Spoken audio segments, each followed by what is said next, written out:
My name is Philip Fornaci. I'm with the National Disability Rights Network.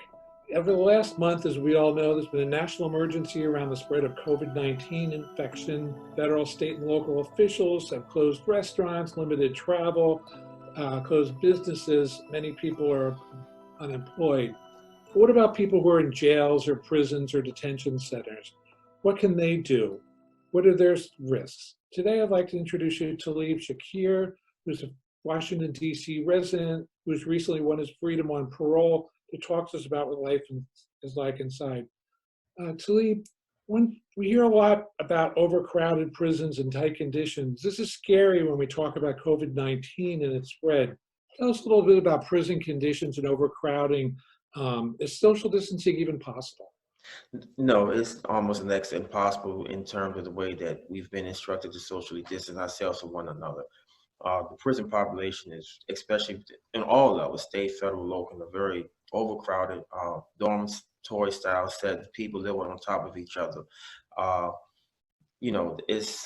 Cell houses are overcapacitated. So it's almost next to impossible to practice any type of legitimate social distancing in the overcrowded prisons.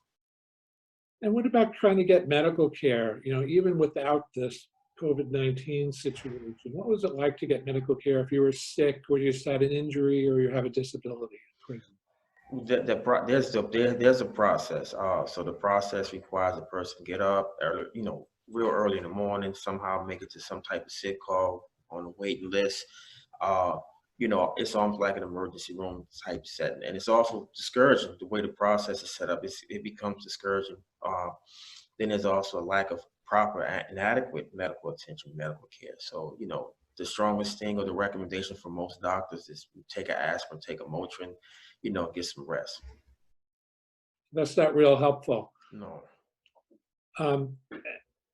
Does it help to have people on the outside try to contact doctors inside to see, look, my son, my brother, my father's not getting the help he needs? It does, and it helps, but one person can't do it. There has to be a collective effort of people calling in, because oftentimes one person's complaint, gets overlooked. It goes to the wrong person, calls are misdirected. People are not really informed as to what they should do or what decisions they should make. But when you add pressure, when more people are calling in and saying, "Hey, we're concerned," they start to demand certain information, then the institutions are more willing to provide that information. Thank you.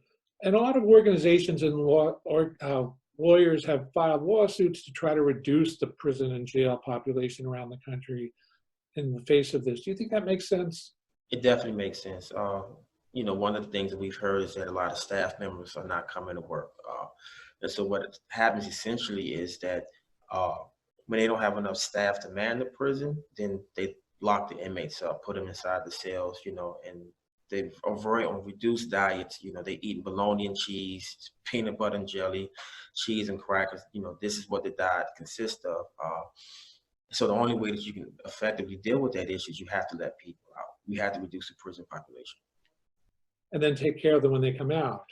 Definitely have to take care. They need the full wraparound services that when they get out, they need to have resources made available to them, because it's already hard getting out of prison, absent COVID-19. But imagine coming out of prison during COVID-19, when most people are somehow, some way socially distancing themselves from one another. So yeah, there has to be a collective effort of obtaining the proper resources when they're released. Well, thank you, Talib. For those who are watching, please take a look at the link where you found this video. There's a list of resources there that should be helpful. For one, you can contact your state protection and advocacy agency, which is, there's a link to how to find the one in your state. Many P&As are working on these issues, working to reduce crowding, to improve prison conditions, and to get people home. See how you can get involved.